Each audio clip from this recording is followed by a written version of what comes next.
So, this is the first test run of the State of Gaming podcast.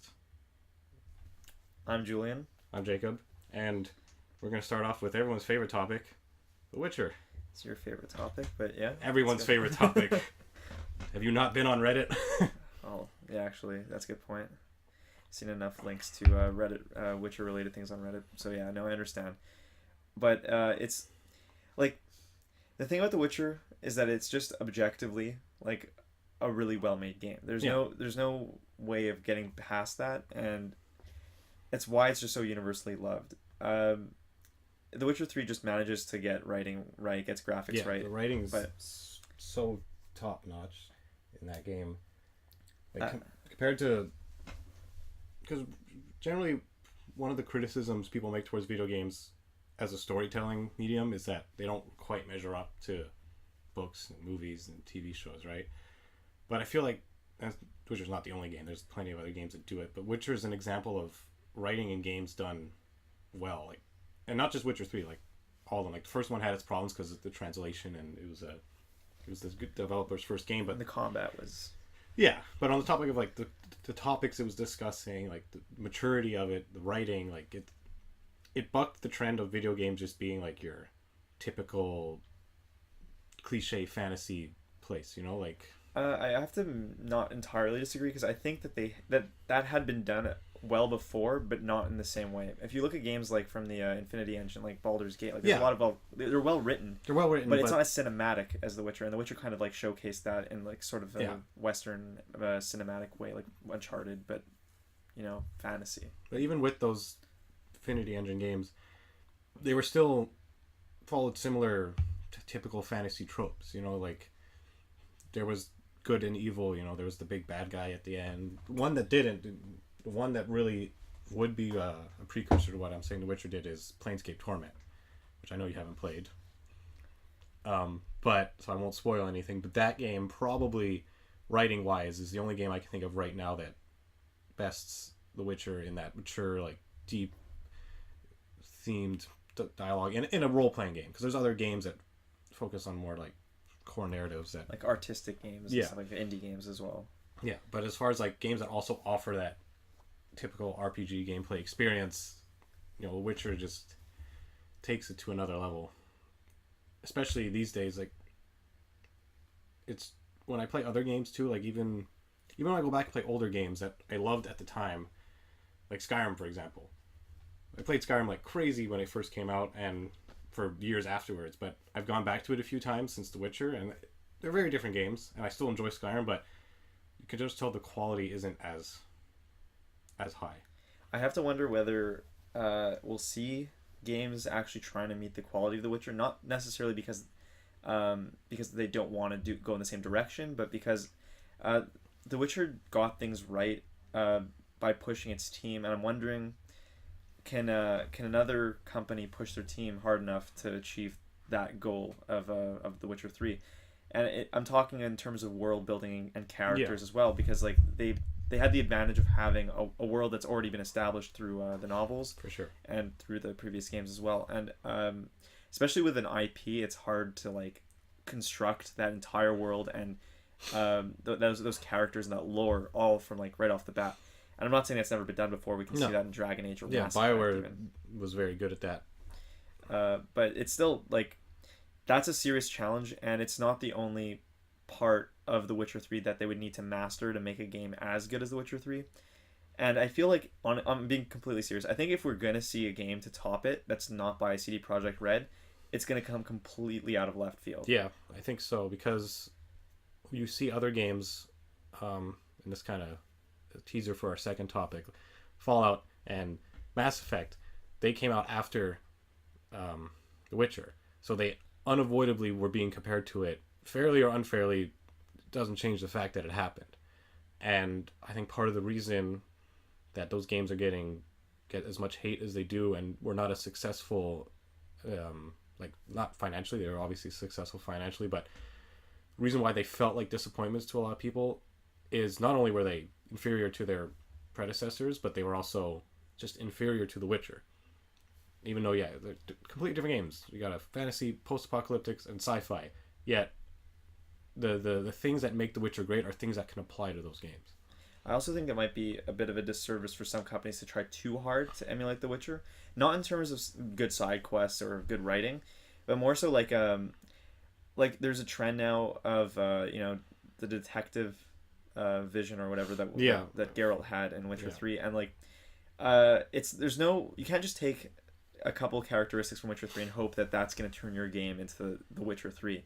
No. In fact, I think that companies I've never worked on a dev team, but I just think I can imagine it would be really beneficial to focus on the team's strengths and what they've succeeded at before than to try and be like, oh, we'll just do what they did and that'll be it. Like, what made The Witcher 3 good isn't something that I think, it's not just something that you can put on a checklist.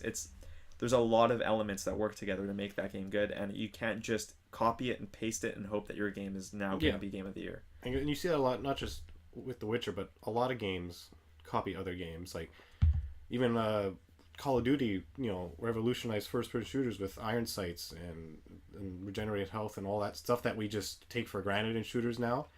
It's the same deal. Everyone just started copying it. But you see that with any genre of game, when that like top tier game comes out, everyone's like, okay, we need to took what they did and make it great. But like you said, it's better not to do that, because it just confirms that it's going to be compared to that game, and since it's a copy of it, it's never going to be considered as good unless you really revolutionize what they did and take it to the next level. Like if Mass Effect Scanner really like just took what Witcher senses were to a whole other level, then maybe you could have that discussion. But from what I could tell, it was more or less the same basic concept. You just look, it tells you what it is, tells you where to go. Like, if anything, I thought it was a bit closer to Metroid Prime Scanner, and that's not a bad thing. In fact, I think if it was exactly like, if they just totally ripped off Metroid Prime Scanner in Mass Effect, I think I would have been totally okay with it. I think there's something about sci-fi and scanning and like getting all the little details that makes it like really enjoyable. But I mean, the problem I guess that I had was that getting a bit into the next topic here, but I just feel like you couldn't scan a lot of things. It was very specific things, and even when you did scan them, it was more of an incentive to get a currency than it was to actually get the information that you can store in your logbook. But to get back to The Witcher 3, like, even when you think about the detective vision, I guess, in The Witcher 3, like, I don't think that was necessarily like if you just took that element on its own, I don't think that that's like an incredible part of the game. It's not something I'd be like, oh, someone asked me, why should I play Witcher? Witcher senses is not something I'm going to be like, hey, this is why you should play the game.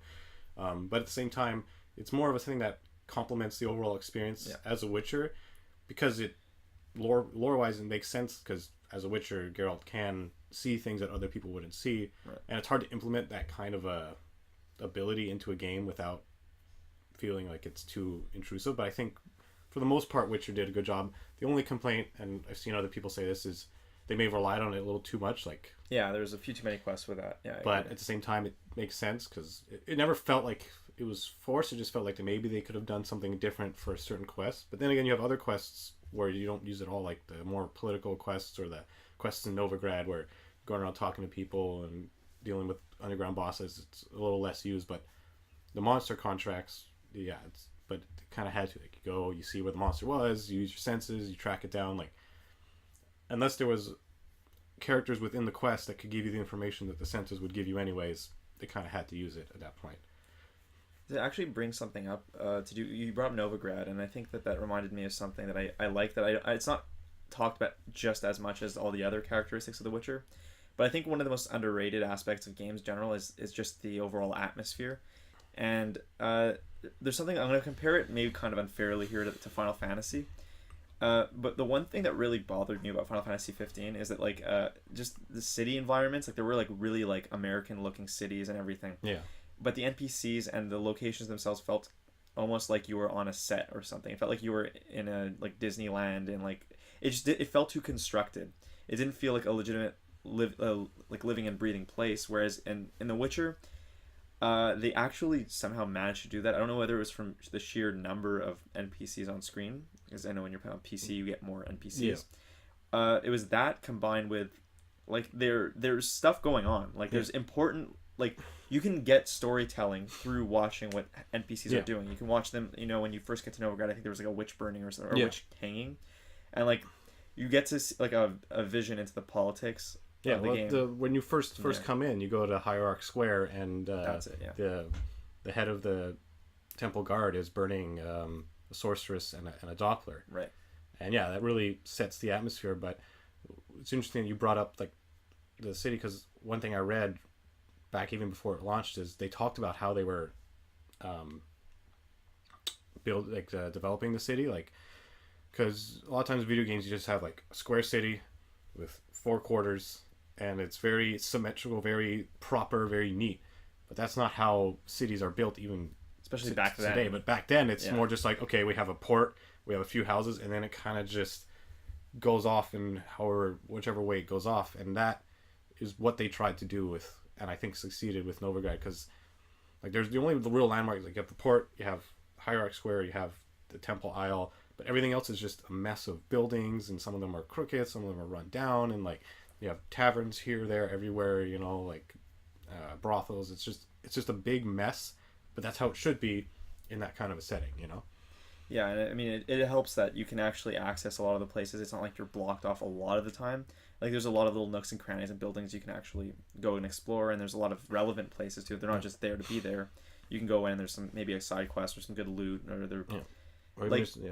it's just the environment itself actually just complements the story in a lot of ways. Even just when you're walking around the city, you hear like passing conversations, talk to people like concerned, oh, what's going to happen now that Radovid's here, or, you know, are the witch hunters going to get us? You know, you get that real sense of like urgency and dread within the city, because like you have the witch hunters there causing problems, and you got the Redanian army here, you got the Nilfgaardian army coming up. Like, it really created a sense that this was about to be a place where things like really hit ahead and exploded politically and just religiously and in general.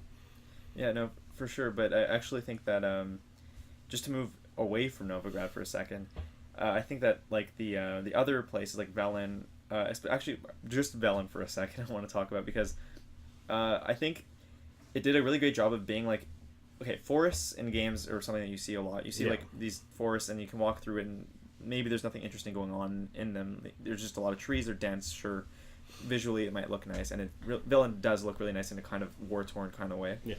But what it does that I think that I really appreciated was it kind of it I wouldn't say it's scary, but it's kind of foreboding, and it's like you feel kind of oppressed by the atmosphere there. So it feels like you're really being crushed by it, and you don't know what's going to be in the forest. There's all sorts of monsters and horrors in there.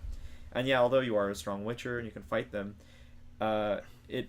you really feel the intense atmosphere when you're in Velen. It's beautiful in a depressing kind of way. Yes. And I'm glad you brought Velen, because as I always do, I've been playing The Witcher recently, and I just finished up the Bloody Baron questline again. I had a feeling we were going there. And not just like that in itself is obviously, we can talk about that, but when I'm in Velen, what I think is like, this is the perfect Witcher playground. Like, it's just, to me it exemplifies everything The Witcher kind of represents as a genre, for the genre.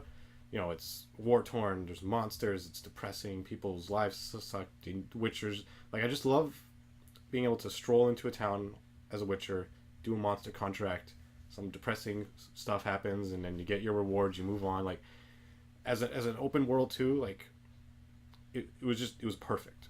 Like, the whole part of Velen, and you can even include Novigrad, but you don't even have to. Just Velen is literally perfect. In like, I can find more flaws in the other regions of the game than I can with Velen. Yeah, probably. Like, I mean, I actually liked Skellige, but I did have some problems with it. Like, the smugglers' caches all over the water. Yeah, like, it's just water in games. I mean, that's just something I'll never really get over. And even though I like games like Wind Waker, it just okay, for example, when you're traveling in games, most often you're on land. You use a horse, you use a car, and you can easily get off at any point you want, and you can explore around you. Yeah. When you're in a boat, it's like, I mean, they did a good job of making you feel like you're on a boat, but like, it's more pain. You don't want to go swimming. Yeah, you just want to get off on an island. I just know.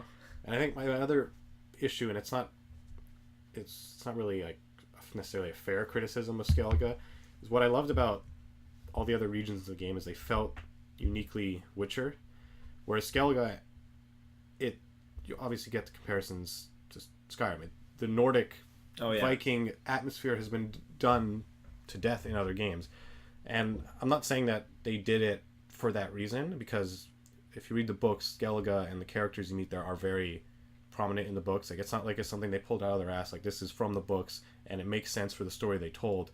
It's just the reason why I feel like I have less of a connection to it is because it isn't as uniquely Witcher as Velen is, or even like Toussaint, the Blood and Wine expansion and stuff. It's still great. The quests there are great. The cultures and everything is great. There's the main story. Like, it's got one of my favorite quests, the one where you're helping Kraka's daughter, Ceres, lift the curse. Yeah, on that is a really good quest. That's one of my favorite quests. But overall, like, as far as the region is concerned, it's definitely I'd say the weakest. Not just because of the water and the smugglers' caches. It's beautiful, but it's less unique in a Witcher kind of way. Yeah. It also felt like it went by a lot faster. I don't know whether it's because I was taking my time. I was rushing through that part maybe, but just to get into spoiler territory for a second. One quest, I don't know what it was about the quest there, but I really found them engaging, like almost more so than some of the other ones in the game, excluding the Bloody Baron, I guess. Yeah. But you brought up the curse one. That one was really good. I found that one of the bears also was really fun. Yeah. Like the werebears. Yeah. Like, because I had no idea what was going on. It just seemed so ridiculous, but interesting at the same time. I wanted to get to the bottom of it. I want to figure out, like, why are there bears? Like, it. I knew something was going to go wrong. You had a feeling like something's going to happen when you were having the festival there. Yeah. But I mean, I don't think I really predicted that people would start turning into bears and murdering each other. Like, that was a pretty interesting turn of events. It's pretty great. You know, you kind of go off and then you hear screams, you come back and there's just bears everywhere and everyone's dead. Like, I thought there'd be a murder or a poison or something. No, multiple murders with bears. Yeah, that's what you get. Again, like, criticism aside, it's still part of one of the best games ever made and still at the same quality level. It's just there's certain aspects that just make it less impactful than Velen. Okay, I'm going to ask you a question now. All right. Let's turn the tables on you, Mr. Witcher fan. I wanted to ask, okay, we all know everyone, journalism, all the journalists, like anyone on blogs, anyone on social media, everyone says Witcher 3 is like the best, okay? Everyone's loving that game. Do you think that 10, 15 years from now, people are going to look back and think that The Witcher 3 was, let's say, like the Ocarina of Time of this generation? Is that going to be a game that stands out more than any other one? I think it will certainly stand out more than any other game that's come out within the same time period. Like I can't think of any other game right now that's come out that's had that kind of a strong impact on, like, on a mass scale. Like, there's other smaller games that can definitely be better, but as far as an impact, I think so. Again, it's hard to say because who knows what it's going to be like 15 years from now. It's hard to say whether any game that comes out now can have that same kind of lasting impact as Ocarina of Time or Final Fantasy VII. But I think if there is a game that can do it, this is the game that can do it.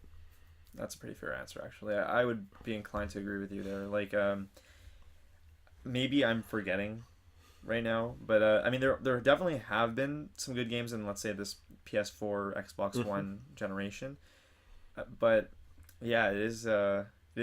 They're all gonna have to compete with The Witcher 3 in the end. Like, if you're looking for the best game of the PS4 generation, which is the 8th, I believe. Yeah.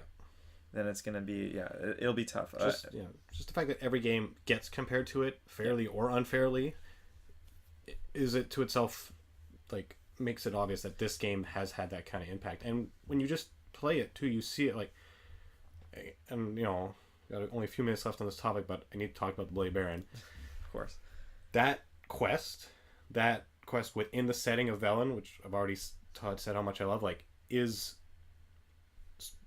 role-playing games and storytelling games at its absolute best.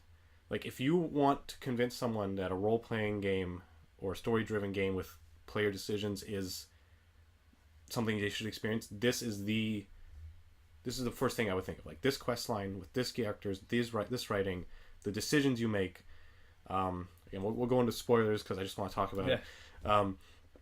The fact that the decision you make whether or not to let the beast out of the tree, which at the time seems completely unrelated. You're like, you may not even met the Baron yet when you're doing this, and you're like, and when I played the first time, I was like, yeah, I'll let the beast out because the crones seem like the evil ones, which in the end you're like, they're kind of both evil, and then that basically dooms the Baron to die because that basically dooms his wife to die, and like that when you realize the consequence of that action, which could have been literally 15-20 hours earlier in your playthrough depending on how you played the game, you're just like, it was mind-blowing. Just the way that whole region was interconnected with the crones and the Baron, and just the storyline of the Baron itself, regardless of your impact with your decisions, just his character, the way he starts off, you just think he's a complete scumbag. He beats his wife, he drinks, but then when you have those, I think there's like 2 or 3 like long conversations you have with him at different points throughout the quest where you really get to know him, and it's not like, oh, suddenly he's this good guy, but you realize he's not just a psycho who wants to beat his wife. Like, he's been hurt as well. He's been fighting in wars his entire life. Like, he's got problems, but it's not just that he's an asshole, it's that he's got legitimate problems, and you kind of sympathize with him in the end. At least I did, which is why when I saw him hanging from the tree afterwards, I had to stop. I was like, Jesus Christ, I started to like this guy. I felt like he deserved a chance to redeem himself in the eyes of his family, but it didn't work out that way. Yeah, and like, not necessarily to excuse him for what he did, but it shows that like he had a complex character. There was depth to him, and like, it's easy to just paint him as like if some games would have just been like, oh, he's the evil wife beater character, like, and you just don't like him, that's it. But the reason I think that his quest was so interesting is because it shows that he is a human, and humans have flaws, and this is just like, exactly, yeah. And he may be wrong for what he may have been wrong in doing what he did, but it shows that there's more to him than just that. That's not his whole character. Just because someone does something wrong doesn't mean they're evil, which is, you see a lot in more cliche games, where it's got that clear divide between good and evil. The evil choice or the good choice. You got the wife beater, right? He's automatically evil. Unless I'm doing an evil playthrough, I'm not going to help him. But with the case of the Baron, you think he's evil at first, and then you get to know him, and some people may just still like, depending on how their experiences. Cause that's the other great thing too, is like, I've read people interpreting him differently. Like, of course. Like, I'm sure if someone has an experience with domestic abuse, they're just going to write him off right off the bat, like, no excuse, whatever. But if other people who haven't gone through similar experiences may be more open to it, like, that's just the strength of the writing, is the fact that people can feel differently about the characters. Very similar to Olgierd from the Hearts of Stone expansion, which was very clearly another quest line that was trying to recreate, and for the most part successfully, that magic of the Bloody Baron. Again, that was so good. A very conflicted character, a family man who made mistakes. It was a lot of similarities, but a lot of differences that made it fresh. And yeah, it's just when you have Witcher 3 is at its best when you have those complex characters that you can't really figure out, that you can justify like both sides. Like, you can say he's an asshole, you could say he's not, but you at can the end of debate the day, it forever. At the end of the day, Witcher 3 is just a game that's what it does best is create those gray areas, and The Witcher 3 is all about gray areas. Yeah. So it's like, let's say it's the anti-Infamous, where you have good and evil. It's like, it's only different shades of gray. Yeah. All right, this is gonna be a hot topic. So as we were saying, everything gets compared to The Witcher 3, fairly or unfairly. And there's been a few games that have come out since then that have gotten compared more than others, and for the most part generally are considered not financial disappointments, and maybe not even critical disappointments, like from reviews, at least with Fallout, but you can tell there's a substantial portion of people, both fans of the franchise and fans of the genre, that feel like it was not only a big step back, but just not living up to what it should. First of this is Fallout 4. We're both big fans of Fallout. Yeah, I was excited for Fallout 4. And when they revealed it at E3, was it 2 years ago? 2 E3s ago? Wow, yeah. Well, I mean, it will be 2 years from this summer. That was arguably the best part of the entire show. And it leaked before the show too, which was... Yeah. Oh man, I was losing it. And it got everyone's excitement, and the fact that it was coming out in just a few months. I bought into the hype. Everyone I knew who played the other games bought into the hype.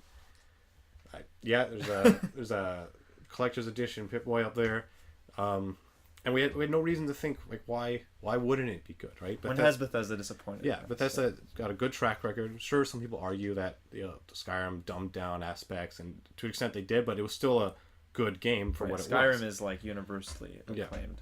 Yeah, it's just like that niche, like hardcore role playing guys that have some problems with it. And Fallout, like Fallout 3 was really well received. Fallout New Vegas, even though that wasn't Bethesda, was also really well received. It's part of the same series, the franchise. Yeah. So there was huge hype over it. There was all the build up because everyone's like, "Oh, is it gonna ever happen?" You know, like we had all those leaks, and then finally it happens. And then the game came out. Even before the game came out, there were warning signs. The main one that concerned me was that the overhauling of the perk system really seemed like it was dumbing down experience. That's how I felt even before the game came out, and I didn't realize just how badly of a job it was going to be doing until I actually played it. But besides that, I was so optimistic. You know, as long as they had good customization and like a good world to explore, I'd be happy. That's not what happened. I got the game on launch. There goes $80. And I played for a good 50 hours before I uninstalled it and never went back. So it's not like I didn't give it a fair shot. Yeah, I think you played more than I did. I gave it a fair shot. I didn't finish the main story, but I gave it a fair shot, and it was just bad in a lot of ways. You know, I'm gonna disagree with you on one thing already, though. Okay. Like, okay, now I by no means, I don't think Fallout 4 was able to recapture my excitement that I had when I got Fallout 3, and I should clarify that I didn't play Fallout 1 or 2, so like that's maybe a bit bad on me, or New Vegas. But for me, at the time Fallout 3 came out, I was looking for a game just like Oblivion, but with guns, and I'm like, does that even exist? I want like a shooter, but it's also an RPG. I'm like, why haven't they done this yet? Yeah. And all of a sudden Fallout 3 comes in, and I don't think I've been hyped for a game like that since the only other game I've been as hyped for, I think, was Bioshock Infinite. And I was losing my mind getting close to release, and when it finally came out, I played that game nonstop. Like I think I did almost everything you can do, except for negative karma things, because I have a hard time being an evil guy in a game. Yeah. But I did as much as I physically could do with all the DLC and all the collectibles. I love Fallout 3, and I think that it was hard to get that again with Fallout 4. But anyways, the thing I wanted to say that I disagreed with you a bit on was the perk system, because I know this is sort of not what a lot of RPG players would do when they're playing a game, but I have a hard time when I'm playing a game and I have to pick one kind of branch, like, oh, I want to be this. I know it makes your character more unique, and a lot of role players don't like that aspect, but for me, I don't want to have to do multiple playthroughs. I kind of want to get all the powers to myself. Yeah. And there's problems with that too, but I actually like looking at that perk tree when I was in the game. Like, I loved looking at like all the possibilities. I'm like, I can get all of this. I could just do anything I want. And I mean, it didn't save the game for me. Like, I don't hate it. I just think that there's like just a couple of small problems that were for me important enough to pull me away from the game. And when it comes to me not playing a game, it's not the same as you not playing a game. When I'm not playing a game, it's not necessarily because I don't like it. It's because there are other games competing for my time, and it lost that battle, unfortunately, because I really want to play certain quest lines that I've heard about in that game. See, I don't have that issue. When I got Fallout, like, I was committed to Fallout for the foreseeable future, and to counter your point with you liking the perks, to show you the example of how much better it could have been if they did it a more traditional way, is when I finally like there was a lot of things when I was playing, I was like, I didn't like dialogue was garbage. Not the voice acting necessarily, the dialogue, like just the decisions, the choices, it was garbage. You couldn't be evil. You couldn't do anything besides what the game wanted you. It was garbage. But like we said, the perks, they were bad. They did not only did they not allow for like you to specify really well. It's one thing if you can be the jack of all trades. It's another thing if being a jack of all trades is essentially just the same thing as being any of the other. Like there was no uniqueness to how you played the game. regardless of whether you focused on one tree or not. When I playing, I made a science based laser weapon character. I did not feel like a scientist with laser weapons because there was like 3 laser weapons, and my science skill was almost redundant compared to other skills, and like it never really felt like a character had a chance to really be who I wanted them to be. And I think I was thinking, okay, well, maybe I'm being too harsh. So what did I do? I went and loaded up New Vegas. So it's like, all right, let's not just trash on it for what it is. Let's compare it to a predecessor. And I made the exact same character, science-based laser weapons, and the difference was right off the bat, night and day. Like, I actually felt like the character I wanted to feel like in New Vegas, whereas in Fallout 4, I feel like the character they wanted me to be like.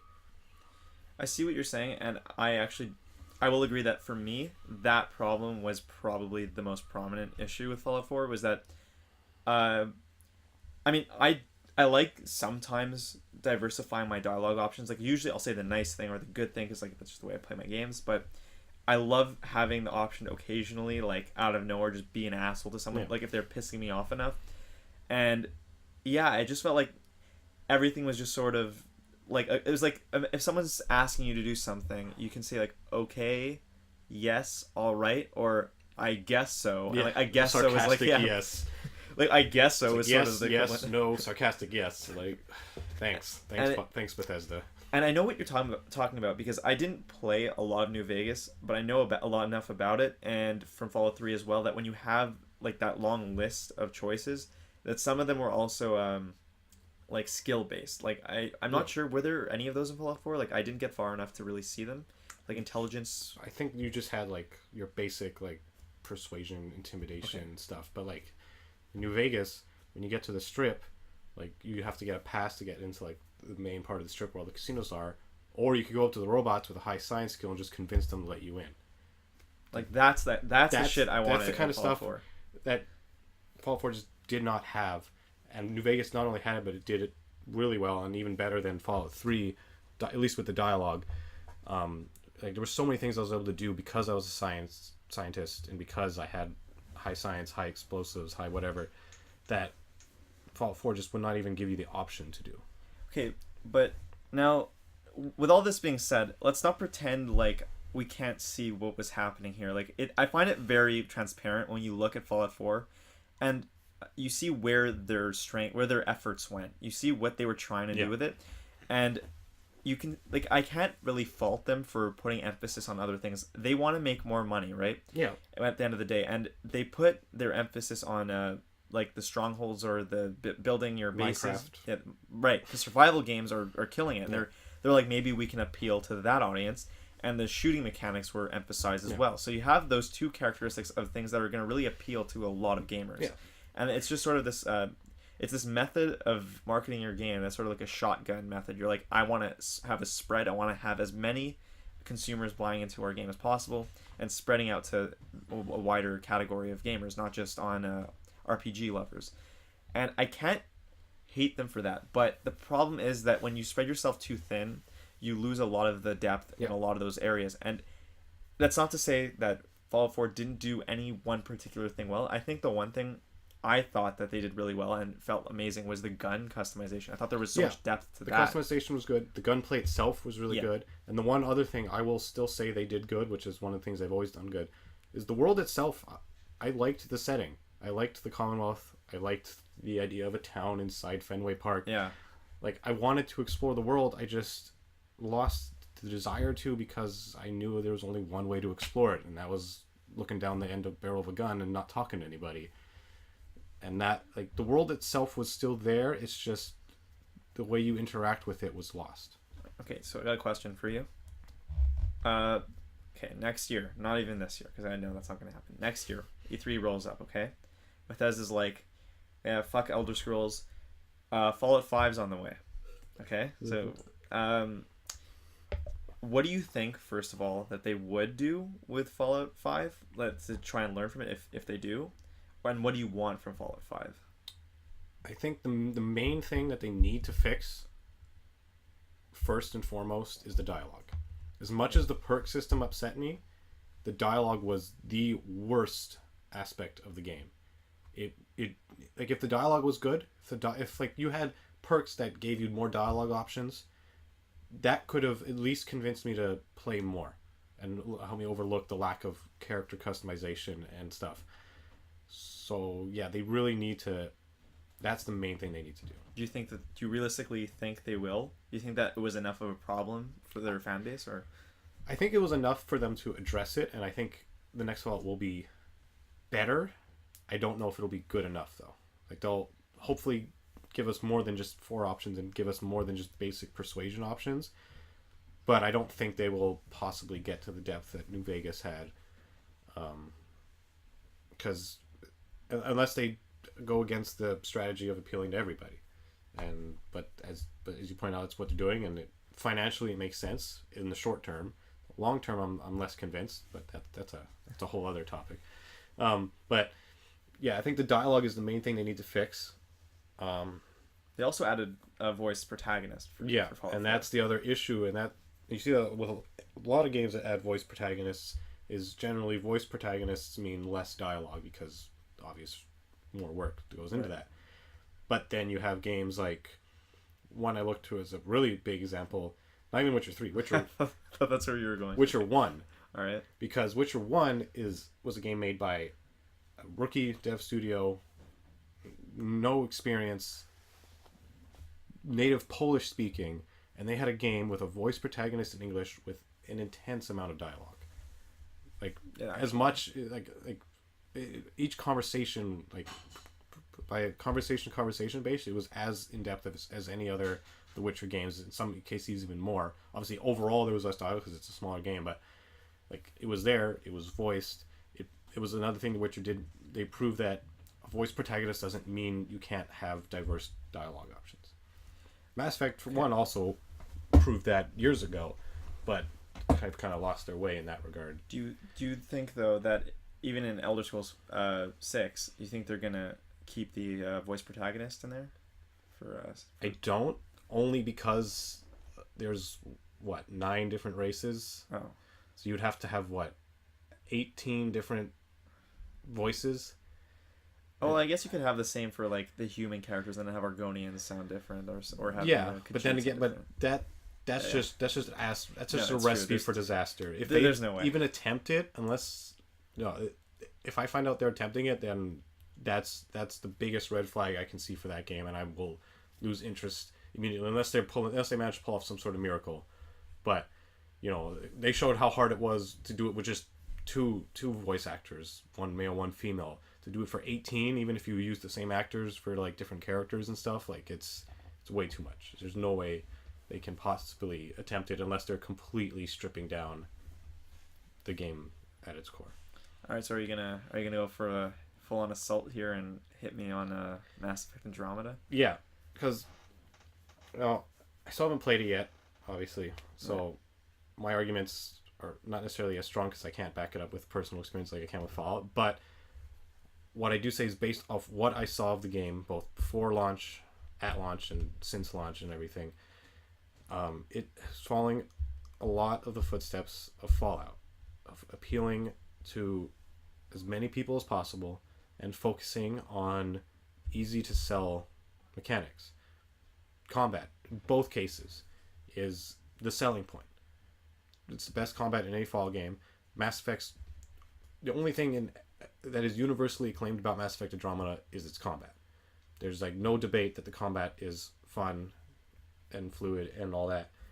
And I don't think that's a mistake. I think that's because that's what will sell the most. They both had weapon customization, weapon naming, big worlds to explore. Both games put storytelling and character development and dialogue to an extent on the back seat, with combat and exploration at the front. And it shows. Everybody's seen all the videos that came out the week before Mass Effect Andromeda launched, with how horrible the dialogue and the voice acting was. Not just both. It's not just the writing; it's also the delivery. It was just as bad, and the facial animations just made it that much worse. But yeah, it was a game that just it's a good game. Like Fallout 4 is a good game, but it doesn't live up to its own hype. It doesn't live up to its predecessors, and it doesn't live up to The Witcher. Okay, well, I do think that Mass Effect Andromeda is a flawed game.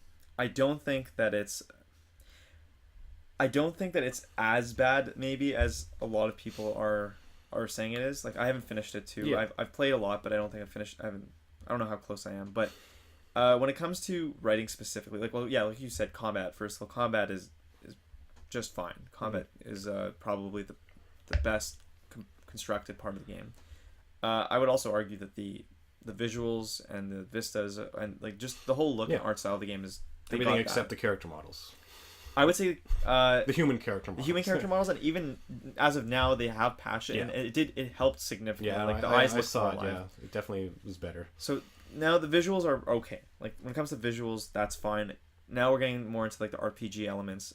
The dialogue. The dialogue, I will say, like I don't think it's consistently bad. I think there are bad moments with the writing. Like it just seems I feel like they were going for a kind of like a semi-comedic like approach with like the main character, and I don't think that's terrible. I think some games can do that really well, but it kind of it's at odds with some of the more emotional scenes, and it kind of it's a bit awkward sometimes how Ryder will say something when the situation will be a bit more dramatic. Like I don't think I hate it that much, but it does feel like, especially if you're putting it up against the last Mass Effect games, it does feel a little shallower in terms of the I guess the emotion and the gravity of the dialogue. Companions, just off the bat, I will say companions are kind of all over the place in terms of how good they are. I don't think there's any Garrus, unfortunately. Like like Garrus from stage one, like you love Garrus, even or Rex, or even Thane or Liara. Legion.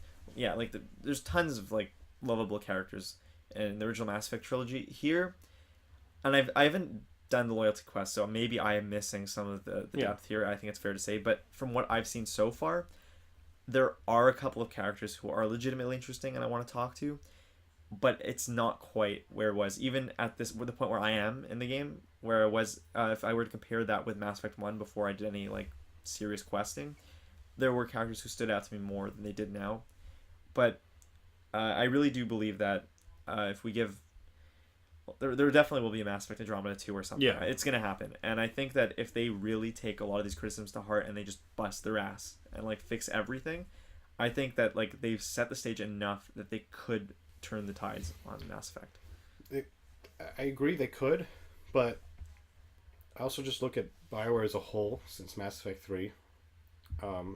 They're just not what they once were. None of the games that have come out since Mass Effect 2 even. Mass Effect 2 is the last game that came out that really got that kind of universal praise for both critics and consumers.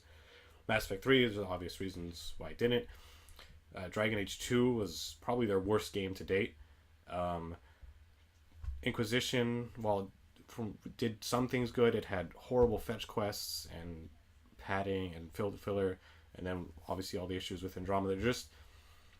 They're just not the same developer they once were. Whether that's because of EA, we'll never know for sure, but there's that obvious correlation there. There's also the fact that the two founders of the company are long gone. A lot of other big names who worked on the classic BioWare games aren't there anymore. It's not the BioWare we knew. It's a developer that just has that legacy to live up to that maybe they're just not up to it because they're just not as talented. I don't even think that's necessarily the problem. I think the problem is that right now they're focusing too much on I think you even sent me an article on this. Like I totally agreed with the article that they're trying to make open world games when I think they would actually benefit from closing it down a little bit. Kind of like we were talking about Mankind Divided before and how Prague was like a closed city and it managed to get more done in a small city than a lot of games do in a big one.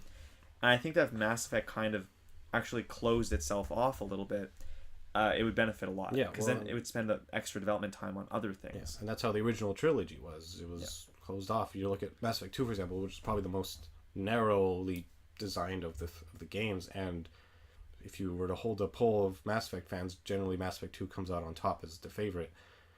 and it's not a coincidence. And again, like I said, after Mass Effect 3, all their games have been less than stellar. But what's the one thing that Inquisition and Andromeda have in common? They're both an open world, and the problems they have stem from open world. Like for whatever reason, the industry is just obsessed with open worlds. Because even The Witcher did it. The first two Witchers were linear experiences, and they went open world as well, handled it better, and still managed to create a really good game. Obviously, a really good game within it. But even I, as a super Witcher fan, wonder what could have been from a more constructed linear Witcher 3. We're at a point in the industry where I'm hoping this changes very soon, because it might, where we're looking at everything as bigger is better. You're looking for as many hours. Who cares what you're doing? You want to say, like, my game is 200 hours, and that's without doing the side quests. Yeah. And you want to say my game is the size of a galaxy. Yeah. And I mean, if you look at No Man's Sky, that's not how you do it, because it's good to market it that way, and they probably made money, but it's so heartless. Like, it's losing the soul of what makes a good game a good game. The focus is being put on quantity over quality. Completely. Which is, again, another reason why Witcher 3 was such a success, is because it had the quantity and the quality. Like, through and through, there's maybe a few moments in The Witcher 3 where, like, you can be like, oh, that could have been maybe a bit better.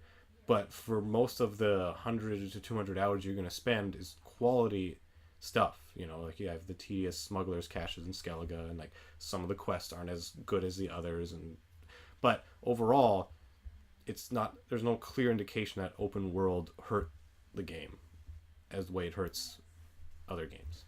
Yeah, but I also think that, I guess you're right. I'm just thinking, like, I think Mass Effect, like we were just saying, was at its best when it was a little more linear. Like, I think if you want to have those free roaming sections, I feel like in Mass Effect 1 it was better relegated to, like, it's on your own time if you want to. Yeah, if you want to do that, an option. Like. Whereas, like, what happens is it makes it a bit formulaic when you're doing planets in Mass Effect Andromeda. It feels like, even though they are different, they're very pretty in their own unique way. That it's like the Far Cry syndrome. You just know okay, on this planet I have to find the 3 things like this, and that'll open up this, and then I'll do that, and it's like, it feels like you're doing the same thing on every planet. Formulaic. Whereas, like, okay, I'll go back to, I don't even want to keep using The Witcher because I just feel like it's such a cop out. But if you look at The Witcher, like, The Witcher doesn't have, like, guard towers. Sure, they have, like, monster nests, point of interest, but, like, that stuff is just, it's totally, like, I didn't even do that many of them. It's just like, if I come even by, I haven't done all of them, and I've played the game for almost 350 hours. Well, there's a ton of it, right? Like, even if you did do all of it, you'd probably stretch it out for another, like, 50, 60 hours. Like, I mean, it's just there for you to, like, if you're bored and you want to, like, do something in the game, then you can.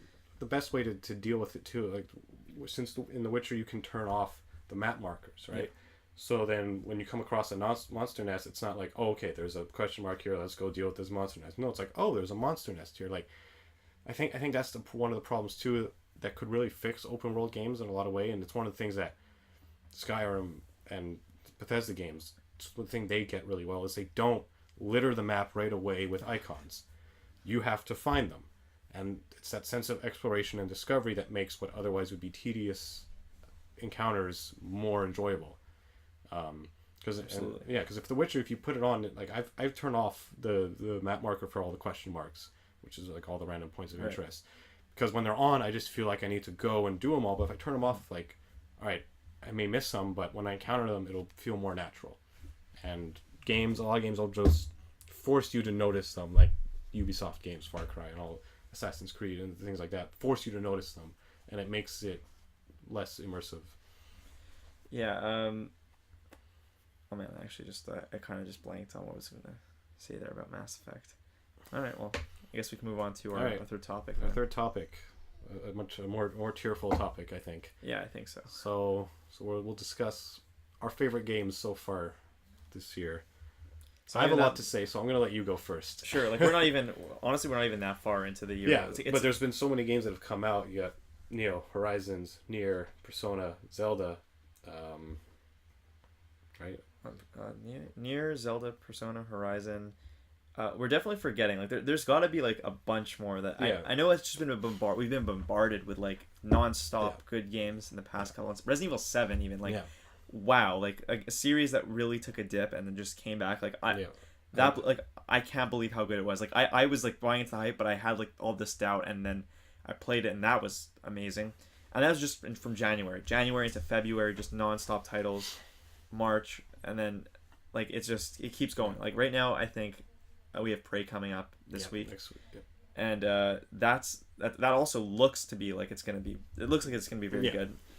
Everything coming after that is kind of a bit more on the fence. Like we're supposed to get Red Dead Redemption 2. I don't even know if that's gonna come out this year in the end. But I think overall this year is like so far has been like I don't remember the last time we had a winter spring session of games that was just this, because usually you think this time of year it's a quieter time. You always have those big name releases in the fall, like the Halos, the Call of Duties, Assassin's Creeds, and all that, and even like other games that aren't as yearly still come around the holiday season. But we've had so many come out in the last 2-3 months. It's pretty great. Yeah, I'm not complaining about this. Like, I mean, the only thing I'm complaining about is not having a lot of money left, and also having to find the time to play all these games. I mean, even if we're looking at the smaller release, like the more like under the radar games, we have like Hollow Knight, Night in the Woods, Torment, Tides of Numenera, Torment, What Remains of Edith Finch even just came out, and that's getting some good reviews. I really want to play that. I really want to play that too. I've actually been looking at it, and like I almost bought it the other day. I'm like, hold on, let's relax. Maybe I'll buy. I mean, it's only $20. I'll probably buy it soon. But yeah, that's definitely something that. So yeah, there's a lot. So out of all that, it's really like this is probably the hardest point in my life to say like, oh, what's my favorite game of the year so far? So I kind of have to say that it's kind of a tie between two games that have kind of reinvigorated my appreciation for games in general. And I know that sounds like a big statement. Yeah. But it's been a long time, as I've said through discussing Fallout and even Mass Effect, that it's been a long time since I've had a game that I almost lose control over myself. Like I can't stop playing it. And that hasn't happened to me for a really, really long time. Like where I feel like a lot of the time I play a game because I'm like, I should be playing this game or I have to finish this game. And now it's like, I'm like, oh, maybe I'll play an hour of this. And then I end up getting hooked in. And right now, the two games that have done that successfully are Zelda Breath of the Wild and Persona 5. And I'm really, really shitty when it comes to both of those series. I'm just going to say. Persona, like, I have 3 and 4, and I've never played them. Zelda, I have probably almost all the Zelda games, and I've only successfully finished 2. So I'm pretty guilty of not being able to do that, of finishing all the games. Okay, so I guess I'll spend a bit of time in Breath of the Wild and work over to Persona, because Persona is the one I haven't finished yet. So Breath of the Wild, I'd probably put maybe 40 odd hours into it. And, like, if I wanted to, like, there is just crazy amount of stuff to do in that game. Like just to start off with environmental puzzles. I don't know how much about Zelda do you know about? Well, I've read a lot about how like you can just interact with everything, and like it's very, very much allows for the player just to be creative. And like I've seen some videos of like boulders flying through the air and like flying machines and stuff. Like I know like the possibilities are pretty limitless with what you can do with the open worlds. Yeah, I mean there's so many qualities of that game, like much like The Witcher, that like there are smaller things that make it good, and there's smaller things that did not appear in other Zelda games, so they just threw in like a whole bunch of new features that work incredibly. And they took a few pages out of the books of like survival games like Minecraft or whatever, like all the ones. I don't even want to pick out a name. There's tons of them on Steam. Yeah, so too many. Yeah, and it does it so goddamn well. Like even something as mundane as like cooking, I became obsessed with it. I mean, there's no recipe book, so you just kind of like randomly throw like ingredients together, and you're like, in real life this might make something tasty, will it make something good here? And you get like a cake or something that restores like all your hearts, and then it gives you a few bonus ones, and you're like, I'm the king, I'm the best chef there is. And then that's just like a small mechanic that doesn't even matter that much.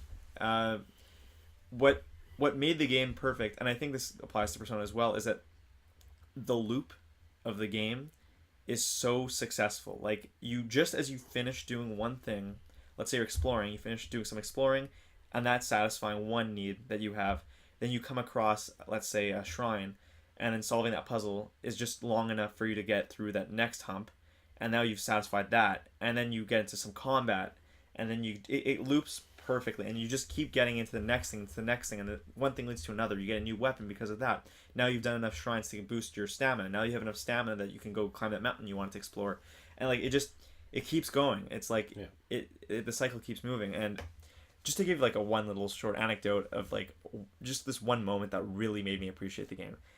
A lot of games, and this is not necessarily a negative thing, but it's just something that happens one way or another. When designers make a game, they set limitations, right? When they have a puzzle or a sequence they want you to finish, they're like, okay, well, the player can approach it from this many angles, and they kind of have to like close it off a bit. Like there's only so many things you want the player to do. There was one shrine, and for those of the people listening who maybe don't know enough about Zelda Breath of the Wild, shrines are just little small dungeons with a small puzzle to solve. And there's one puzzle where, I mean, you have to get across this area. Like it's like a big gap. There's 2 platforms and there's a pit, and there's like an electric current going across a wire on the side. And there's no, like, you don't learn to do this at any point in the game. It's just I was lazy, and in a lot of games I'm lazy. I try stupid things that you're not supposed to do. And instead of figuring out like the circuit and getting the current to properly flow through and turn on the platform that moves you from one side to the other, I just tightrope walked across. Like I just carefully walked my character across that gap, got there, and I broke like the whole dungeon became a lot easier. I just got the current and took it over on the tightrope again across and activated an elevator. I actually kind of broke the dungeon and I had to like restart it, but I did the same thing and it worked. Yeah. And everything with electricity worked great. Like there was one part also in another dungeon where a similar situation happened. I had to bring, you have only a limited number of metal blocks that pass a current from one side to another, and you have to really use them wisely because you need to connect all the currents properly. And I was getting kind of lazy again, and I was like, well, I don't know, this doesn't work and this doesn't work, and I'm like, man, if I only had one more metal crate, I could just solve it, like whatever, it wouldn't be even difficult. Mm-hmm.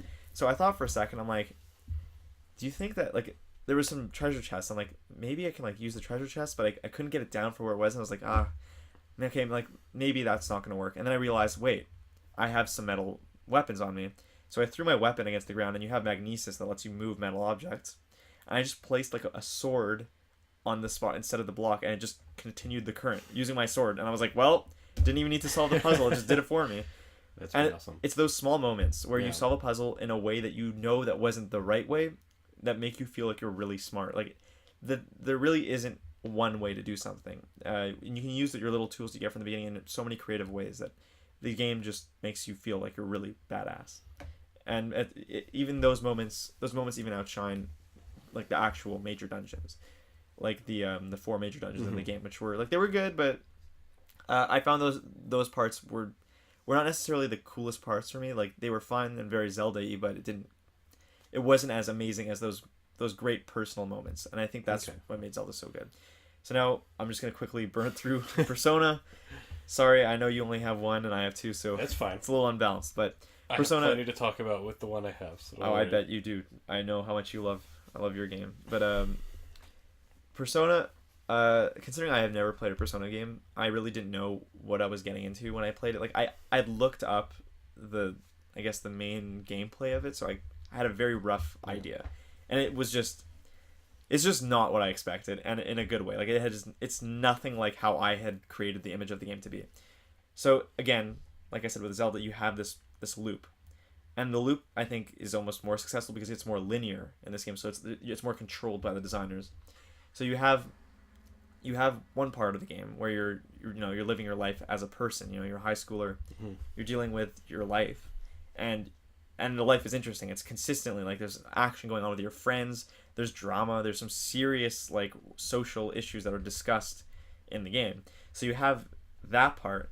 Then it continues into combat when you go do like you infiltrate palaces, which are people's minds, and that whole surreal aspect on its own is super interesting. And the combat is something that I would normally find really awful. Like if you explained it to me, I don't think it would sell me on it. Mm-hmm. It's so much like Pokemon.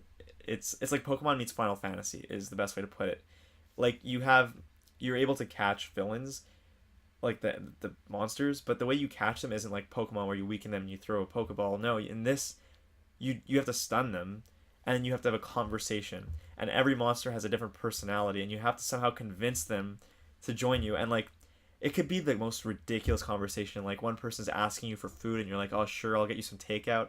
And like, this puddle of goo is like, "Yeah, all right, like you're a good buddy of mine," and you have to kind of convince them like to join you. And then when you get them, they're elemental, right? So you have like in Pokemon, you have your fire, your ice, whatever, and each one is strong against some other element, and you use that. And if you have the strong element on another one, you can stun them, and then like that continues. And you can, now that you can stun people, you can recruit them, and then you can like fuse them and make other ones. And it's just like that combat aspect of the game, which is for me like not even the most interesting part of the game, is made so like there's just so much depth to that, like catching them, upgrading them, fusing them, and like that it's just legitimately fun. It's actually a stealth game. I don't know if you knew that. Nope. But it's like the way combat works is that like let's say Pokemon, when you're walking through the tall grass and there's a Pokemon in there, it just happens. You don't really see it. Although in the new one I heard like there's shadows or something, but usually you don't see. You walk around and random battle activates. Here there is a manifestation of the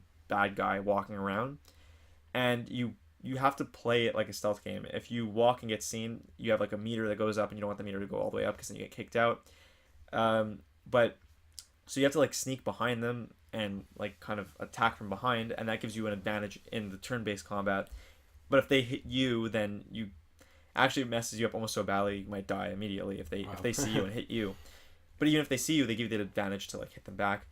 But that's just the combat. The way that the world building works is that somehow they managed to make all the open world activities, like most like completely unrelated things like washing clothes or like watching TV or reading a book, have such a great impact on the game, because you have all these skills that are upgraded. Or if you hang out with one of your friends, that creates like advantages in combat. Like everything is just interwoven together so well that like, along with the writing also, which I don't want to say too much because like anything is a spoiler in that game, but it's like I'm somehow like, the game is measured in months and there's 12 months. I'm on like the third month right now, and I've spent close to 40 hours on this game, and it's just like there's just so much going on, and it's every moment is fun. Like if you're like, oh no, now I have to do the part where I have to go like read a book, like you're like, yeah, I get to read books now. So that sounds pretty great. Anyways, sorry, I had to get all that off my chest about Persona and Zelda. Now hit me with your favorite, which I know very well. All right, so as we said, there's a lot of games that have come out, and I'm unable to buy all of them. So I waited. I was interested in Neo. I was interested in Horizon. I was interested in Zelda, but I don't have a Wii U, so oh well. And I was interested in Nier. And my plan was to get one of them, and I was waiting for all of them to come out and see the reviews and make my decision. And ultimately, I went with Nier because the day before it came out, the reviews came out, and it was described as like exactly what I wanted. You know, like a game that has good combat but also a great story, and just it just seemed so unique and different too as well. Because you know, we play a lot of games that are similar to each other. You know, like Neo is Dark Souls with, you know, a Japanese flair to it. Horizon, you know, unique setting, but you know, still a third-person action game. Again, it's unique, but it's not like so uncomparable to other games. Nier, on the other hand, seemed like that to me, which is what drew me to it at first. And I was actually interested in it even like well before the release, like last year when they started showing it at E3. I was like, this looks interesting. I even bought the original Nier. Never got through it because combat was a little weird and there was just other things I was playing, but I was still interested in Nier Automata. And then I got it, and it was one of those games that the moment you start playing it, like you get into the first sequence of the game, and you're like when you see the game trailers, you just see like the character doing sword fighting, right? Right. The first part of the game isn't that; it's another type of gameplay mechanic. I've heard that they jump genres a lot, which is what has me interested in this game. And they jump it a lot, and they start off with one of the ones that not just you as a person with a sword. And right off the bat, I'm like, this is freaking awesome. This is so cool. And like I'm just going around doing the things, and like, and just the style of the game initially like, really grabbed me. And like, it's not a very colorful game. Some say it looks kind of drab and bleak, but there's a certain style to it not just with the characters, who, if anyone who's seen like promotional footage, like they're very stylized and sexualized for the women, which is the majority of them. Yeah, 2B's butt. That's a big Yeah, deal. yeah. I think anyone, even if you haven't played the game, knows about that. But the game just really draws you in right away with its uniqueness and its unpredictability. Like within the first 10 minutes, you've done 3 different genres of gameplay. Like it was mind blowing and exciting at the same time. It's the cycle, right? Like it keeps you interested by Yeah, changing things. like right up. when you think you like later on in the game, when you think you've done enough of just swordplay, it switches back to one of the other ones, and then in later on it introduces new things, and I'll get to after. But and so you get in, and basic premise is it's 10,000 years from now. Machine aliens invaded with a machine army, drove humanity, or what's left of it, to the moon. Humanity built a bunch of androids, sent them to Earth to fight on their behalf. That's the basic premise, and you think I was like, that's cool, but it's like, all right, it's nothing like mind blowing, right? You're like, that's cool. There's stuff you can work with there, but it's not like it's not something that's just going to necessarily blow your mind. And as you're going through the game the first time, you know, even right off the bat, you get the sense that things aren't exactly how they seem. And obviously, I'm not going to go into spoilers, but as you go through the first playthrough, you start to get the sense that the narrative you've been sold, both as a player and a character, isn't the narrative that is ultimately there. Ooh, intriguing. And as you progress, you get that sense more and more. And then as you get towards the end of the game, when it really opens up, you really see that. Like, basically, when I look at the game now, and I hear people talk about that basic premise at the beginning, and now knowing what the story actually is, it's like it's so vastly different. Like it's hard to believe what the game became is what it is, the same game as what it started as. I have to say, actually, I was thinking about. I haven't played Nier at all, but I have to say I'm very impressed that a game like I remember when Nier came out, the original one, and I was like, it looks interesting, but whatever. Yeah. And like the sequel, I'm like, why are they making another one? I'm like, was it the first one that good? And like now that there's so much time between it, and people are just like going crazy over this. Like I have YouTubers that I follow that are like I'm just as surprised as I think anyone would be for a game that has been kind of, you know, the series that's been not talked about for a while, to suddenly release a sequel that's just so on point and so like pitch perfect in how it delivers its gameplay and its story, especially the story part, because I mean I'm a big fan of Platinum games. Yeah. So I played the Bayonetta series, and I played Metal Gear Rising, and I love the combat. It's just like, I mean, the stories are okay. I don't think I ever played a Platinum game for the narrative. It's usually a bit over the top, and I don't mind because that's what I'm going for. But to hear that they've released the game not only with their flagship gameplay and combat, but with a good narrative is really what's got me like intrigued. It's the main reason why the game, like I just find it to be such a really good game, because just if the combat was horrible and the story was there, I'd still really be into it, just for the other things the game did. But the fact that we have a game with a top quality story and top quality combat is just something you don't see very often. Like we were talking about with Mass Effect and Fallout, they have the combat, but they're lacking everything else. And then you have other games like the first Witcher, let's say, that has the story, but the combat's kind of, and even other Witcher games, people complain about the combat. But this is a game that gets both right. Like, I haven't played Bayonetta and stuff, so I can't say like how in depth Nier's combat is compared to those, or Metal Gear Rising. But for me, when I'm playing a game, lots of the times I get bored of the combat and I'm just like slogging through it to get to the next cutscene or the next story moment.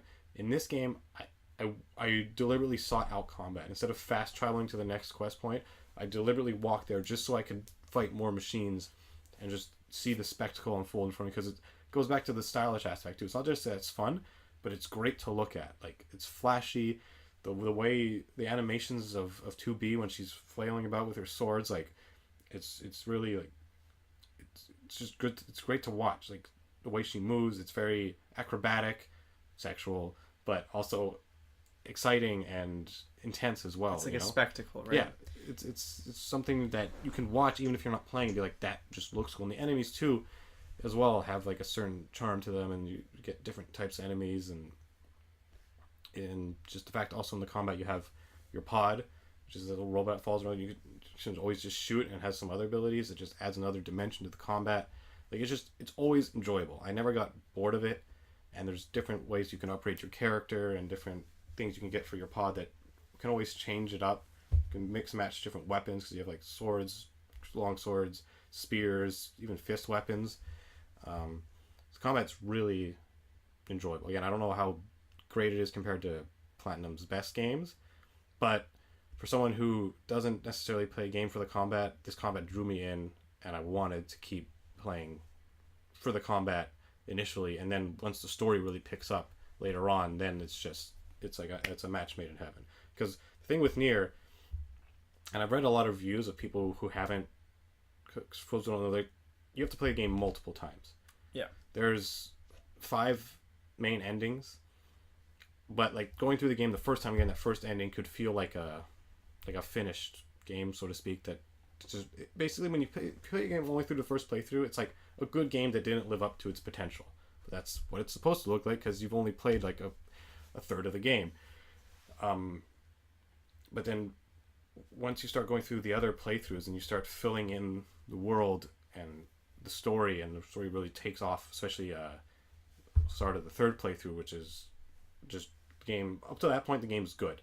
Third playthrough, the game becomes something special. Like it takes everything you've learned up to that point and just amps it up to another level. It's like, okay, I really hope you've been paying attention, and I really hope you know what you're doing in this game, because now we're taking you to somewhere else, and you have to be ready for it. You know, like story wise and combat wise, it's just it explodes. Like I think I messaged you while I was playing it. I'm just like, yeah. This game, Julian, I cannot believe what this game is doing right now.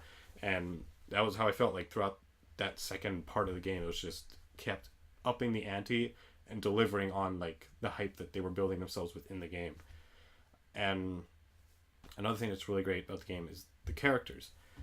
Considering the fact that they're all robots, you'd think, oh, they're probably robotic in their nature, you know. But these are characters, not just the characters you play, but the characters you meet, other machines and robots. Like there's some that like have philosophical discussions. They discuss the nature of existence. They contemplate the purpose of their existence personally. And like for a game that like is a primary focus on androids and robots, it's such a human experience.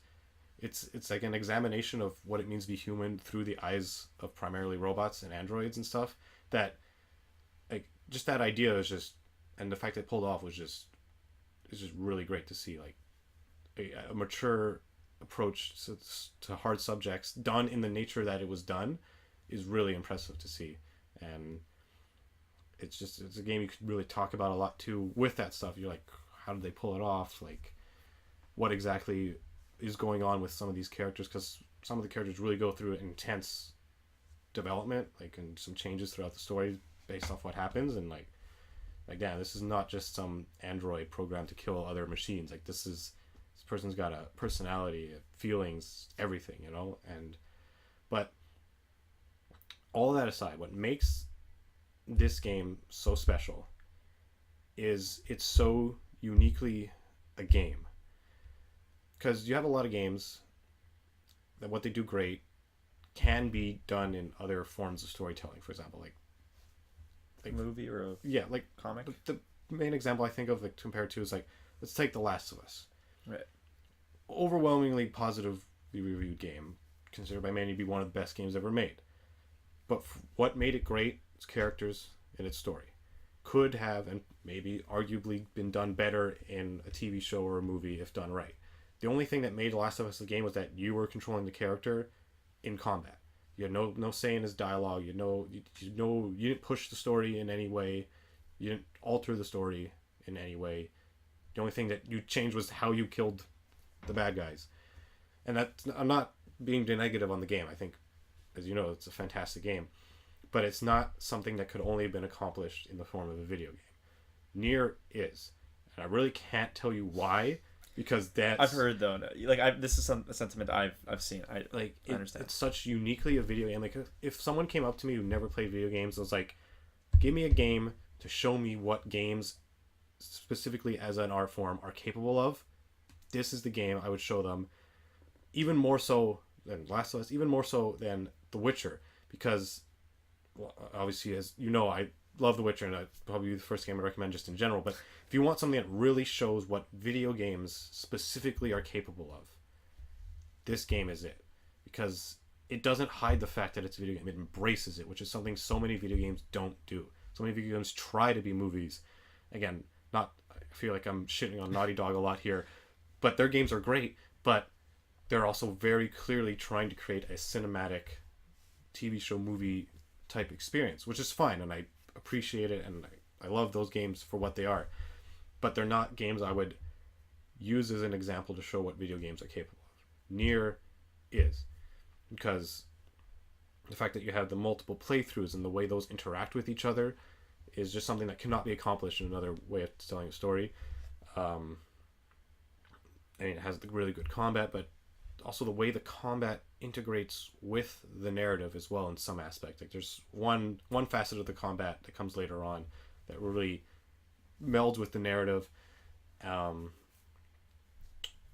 just the way you do the multiple playthroughs, the way all the different elements interact with each other, and then again, don't worry, I'm not going to spoil it, but that the way you get the last ending, the last true ending E, is just like it's just something that it's just physically impossible to accomplish in any other form of. Man, you have my imagination going wild on this one. Yeah, like it's just something that is so uniquely a video game in the best way possible. And another thing that adds to that is the incredible soundtracks. Just like I have it on my phone, I listen to it almost every day. But not only is it just really good quality music to listen to, it interacts with the game as well. For example, there's like sometimes you have like a hacking sequence where it's like a little 8-bit shooter hell kind of thing, and the music transitions to an 8-bit version of whatever was playing. Yeah. Okay. Okay, I kind of dig that. Like it's something you don't really notice at first, but then you're paying attention. Like, wait, the music's a little different, and then so even things that are so generally like just a literally background noise to a game interact with the game. Like the music in that case, and there's other parts of the game where the music again interacts, because I can't be spoiled to say anymore, but you'll notice the music is not just passive, it's a part of the experience. That's something that I remember even from Banjo-Kazooie, or from even the new Yooka-Laylee. It's as you alternate environments, the music adapts to where you are and on the fly, which I think is a totally underrated component of games. The way that music can shift with mood. Yeah. Because music really has an impact on the atmosphere and on the feel of a game, yeah. which is and that's something that I feel is a bit overlooked in game development these days. A lot of games do it too, like the older Mass Effect games, the Witcher games, Skyrim. The music is really impactful, but Nier just takes it to another level than any of those others, because it not only impacts your mood and atmosphere, it literally interacts with the game. It's hard to describe without actually experiencing it, but when you do play it, you'll see what I'm saying. It's not just there to set the mood, it's a part of the experience.